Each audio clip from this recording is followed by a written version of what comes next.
Everyone, welcome back to my YouTube channel. कैसे हो आप सभी लोग? उम्मीद करती हूँ कि आप सब अपने घरों में स्वस्थ होंगे और मस्त होंगे।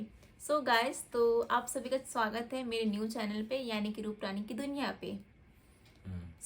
आप कुछ कहना चाहोगे? हाँ, तो फ्रेंड्स आप लोगों का कुछ क्वेश्चन थे जिसका हम लोग रिप्लाई करेंगे अभी। हाँ। और रिप्लाई में हम बताएंगे कि रानी का कौन सा ऑपरेशन हुआ था और डॉक्टर ने क्या सजेस्ट किया था और हमें इमिडिएटली क्यों कराना पड़ा ऑपरेशन। हाँ।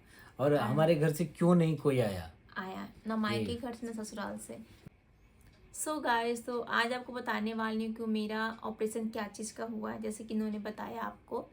तो मेरा ऑपरेशन क्या चीज़ का हुआ पहले बताया आप। इनका ऑपरेशन एक्चुअली गैल ब्लैडर का हुआ था। गैल ब्लैडर में स्टोन थे। हाँ। और कुछ ऐसे इशू आ रहे थे जो हम 3-4 महीने से परेशान थे। लगभग हम लोग तीन मंथ से मेरा ट्रीटमेंट हो रहा था। आप लोगों ने देखा भी होगा, 3 मंथ से मैं बहुत ज़्यादा परेशान थी और 3 मंथ से कंटिन्यू हॉस्पिटल जा ही रही थी।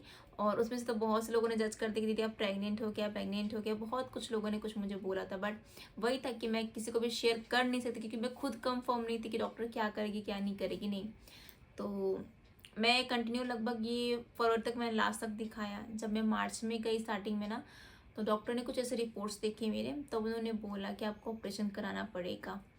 तो हम ऑपरेशन कराने के मूड में नहीं थे। रीज़न ये था कि घर पे शादी थी, तो घर पे शादी अटेंड करना है रीज़न। और शादी से पहले ऑपरेशन थोड़ा सा मज़ा नहीं आता क्योंकि शादी में ज़्यादा भागदौड़ पड़ेगी। और रूप रानी की अपनी बहन की शादी है। हाँ, तो इसमें इनका ज़्यादा इन्वॉल्वमेंट रहेगा, इसलिए हम चाहते थे कि आफ्टर शादी ऑल के बाद से शादी के ऑपरेशन बाद हो। में हम और ऑपरेशन हम लोग का करें। प्लानिंग भी था, क्योंकि हमको पता है कि गर्ल ब्लैडर में अगर हुआ है तो वो तो ऑपरेशन कराना ही हमें पड़ेगा, क्योंकि ऐसे ही ठीक नहीं होते हैं वो।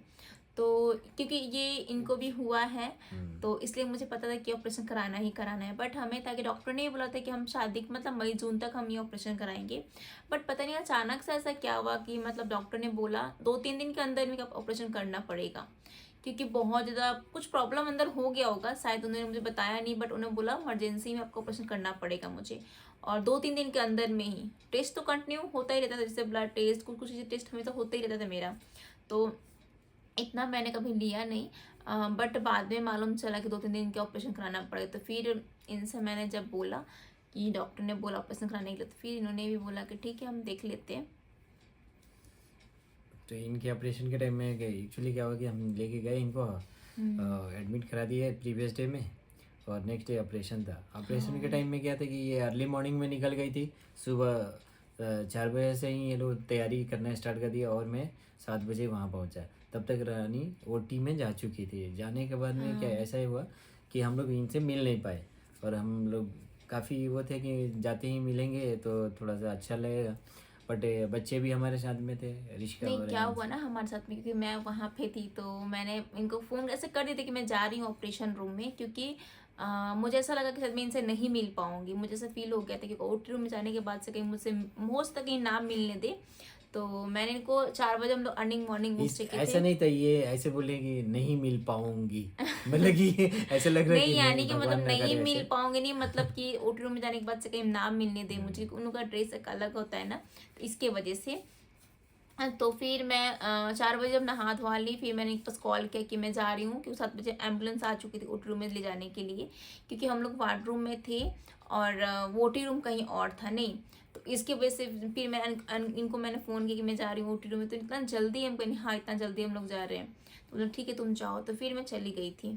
तो फिर ये हंस रहे थे कि तुम थोड़ी ना कोई फर्स्ट टाइम ऑपरेशन करा रही, तुम्हारा साथ तो 2-3 बार ऐसे हो चुका है। ऐसे फ्रेंड से बहुत हिम्मती है रानी। क्योंकि हमारे ऑपरेशन टाइम में भी इन्होंने मेरे को बहुत हिम्मत और कॉजेस दिया था जिससे मैं ऑपरेशन करा पाया था। नहीं, हम और दोनों ही बहुत स्ट्रांग इस मामले में, क्योंकि ये मुझे सपोर्ट करते हो, मैं इनको सपोर्ट करती हूँ। और ये हम तो आप लोग बोल रहे थे दीदी आप अकेले कुछ इतना कुछ कैसे मैनेज कर लेते हो, तो ये सबसे ज़्यादा इनका भी हाथ रहता है मेरी लाइफ में, कि ये मुझे बहुत ज़्यादा सपोर्ट करते हैं। इतना कुछ ऑपरेशन हुआ, इन्होंने ही सपोर्ट किया। और रहा बात फैमिली में कोई क्यों नहीं आया, ठीक है, तो फैमिली मेम्बर में हमें मतलब टाइम ही नहीं मिल पाया कि हम किसी को बुला पाए इतना जल्दी। आप लोग समझ रहे हो ना, हमें मतलब इतना सभी लोगों ने बोला हम आ जाए, बट कोई नहीं था कि हाँ कि हम ये तो इनको टाइम नहीं था कि मम्मी को जाके लेके आए, क्योंकि सासू माँ को लेके आना ही पड़ता। बट इन्होंने बोला कि नहीं, हम दोनों लोग मैनेज कर लेंगे, हो जाएगा ठीक, तुम टेंशन मत करो। तो बस ऐसे ही हुआ। और मायके घर में शादी है, तो मायके घर में 10 दिन जहाँ शादी तहाँ किसको मैं बुलाऊंगी, ये बताओ गाइस। इसलिए मैंने मायके घर में भी किसी को भी नहीं बोला कि, तो मम्मी ने बोला था कि शादी के बाद हम ऑपरेशन कराएंगे, बट वही है ना, ऊपर वाले की सब लिखित होता है कि कब किसको क्या होने वाला है। नहीं, अब ऑपरेशन के टाइम का हम एक थोड़ा सा वाक्य बता रहे हैं। उसमें क्या हुआ कि मैं, रिश्का और अयांश बैठे थे, तो बार बार हमें ये लग रहा था कि अब रानी से मिल लेंगे। तो हमने जा कर के देखा कि अरे लिस्ट देखा कि हाँ इनका 15 नंबर पे है ऐसे ऑपरेशन का। तो हम लोग बार बार रिक्वेस्ट कर रहे थे, एक बार बच्चे को मम्मी से तो मिला दो। तो बोले कि बच्चे को ठीक है हम ट्राई करें एक बार। एक लोगों ने बोल दिया, एक जो ओटी में थे, कि हाँ नहीं, मिलवा वहाँ दे पे- रहे हैं, मिलवा दे रहे हैं। वहाँ तो पे उसके नहीं बाद जाने उन्होंने allowed बोला होता कि है। नहीं वहाँ नहीं जा सकते। बच्चे और भी घबरा गए क्योंकि कि ओटी यार रूम मम्मी में से नहीं नहीं जाना, किसी को अलाउड नहीं था, जिसका ऑपरेशन है तो वही जा सकता है बस। तो इसके वजह से मैं भी नहीं मिल पाई। बट भगवान की दुआ है कि हम सब अच्छे से, अभी तो मैं बहुत स्वस्थ हो चुकी हूँ आप लोग का दुआ से और कृपया से। और साथ में इनका भी, इस सब मामले में इनका भी बहुत ज़्यादा सपोर्ट रहा है, बच्चों का भी मेरा सपोर्ट रहा है, साथ में मेरे ऊपर वाले भोले बाबा की सपोर्ट रहा है। क्योंकि मैं जब ऑपरेशन रूम में गई थी ना गाइस, मैं अपनी बता रही हूँ पर्सनल, मैं बहुत ऑपरेशन रूम में जाकर रो रही थी। मतलब मैं लेटी हुई हूँ और रो रही थी, ऐसे आंख से आंसू मेरे टपक रहे थे। तो डॉक्टर ने पूछा क्या हुआ बेटा, क्यों रो रही हो? तो मैंने बोला बस कुछ नहीं, ऐसे ही। मैं बहुत स्ट्रांग इस मामले में, मेंटली बहुत स्ट्रांग है, बॉडी से भी बहुत स्ट्रांग है, क्योंकि मैं जानती हूँ कि ऑपरेशन होना ही है मुझे, चाहे कैसे भी हो। बस मैंने भोले बाबा का नाम लिया 5 बार और फिर मैं सो गई। बट मैं आंसू मेरे ऐसे गिर रहे थे। तो पूछा उन्होंने क्या हुआ, कुछ बात है, क्यों रो रहे हो? हम कहें ऐसे ही बस, तो बच्चों की याद आ रही है। हम कहें नहीं ऐसा कुछ नहीं है। तो एक होता है ना ऑपरेशन रूम जाने के बाद, पता नहीं मन में बहुत कुछ सोचने लगते हैं हम लोग, पता नहीं क्या होगा क्या नहीं होगा हमारे साथ में। तो यही सब माइंड में चल रहा था। ऑपरेशन के बाद में क्या हुआ उसके बाद में मैं फिर से बताऊंगा यहाँ कि मेरे साथ क्या हुआ। क्योंकि ऑपरेशन तो करा के तो आ गए, वो वहाँ से ले करके आ गए। उसके बाद में मेरे साथ में 7 दिन इनके साथ रहा, क्या क्या मैंने सीखा वो भी बताऊंगा मैं।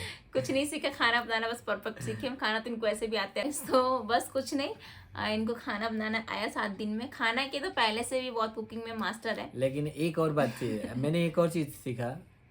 खाना बनाना तो आ गया, लेकिन साथ में बर्तन धोना भी आ गया।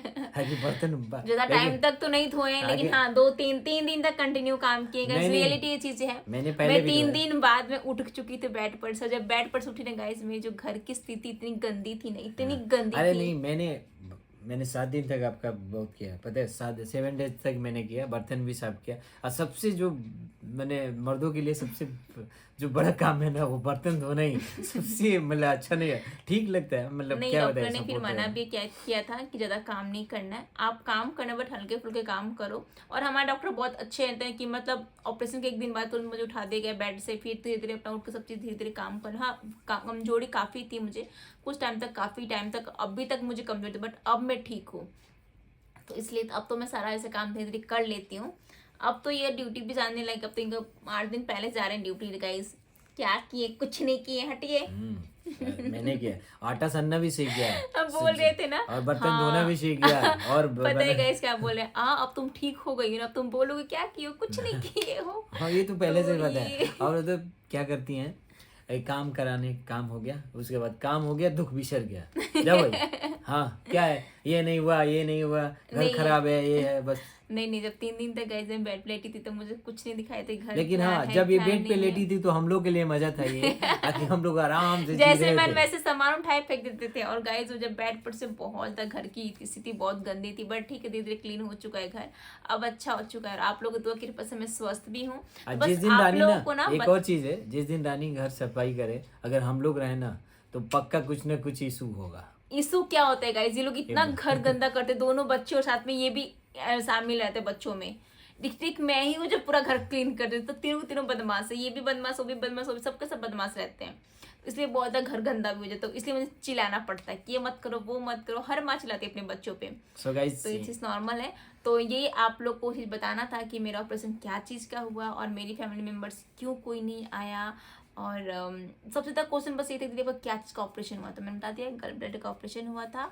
और अभी ठीक हूँ, स्वस्थ हूँ, आप लोगों की दुआ की कृपा से, ठीक है। और मैं मिलती हूँ आप लोगों से तब तक के लिए नेक्स्ट वीडियो में। तब तक बाय बाय गाइज। और हाँ गाइज, मुझे आप लोग ऐसे सपोर्ट और प्यार करते रहो ताकि मैं आगे तक जाऊँ।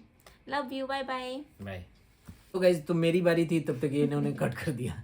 कट करने का मतलब कि मेरे को आप लोगों से रिक्वेस्ट करना था कि प्लीज़ सपोर्ट करिए रूप रानी को, और बहुत सारा भर भर के जो प्यार आप दीजिए। लोग लाइक देते हैं वो लाइक दिए कंटिन्यू बनाए रखिए, और इनको चैनल को सब्सक्राइब कर लीजिए।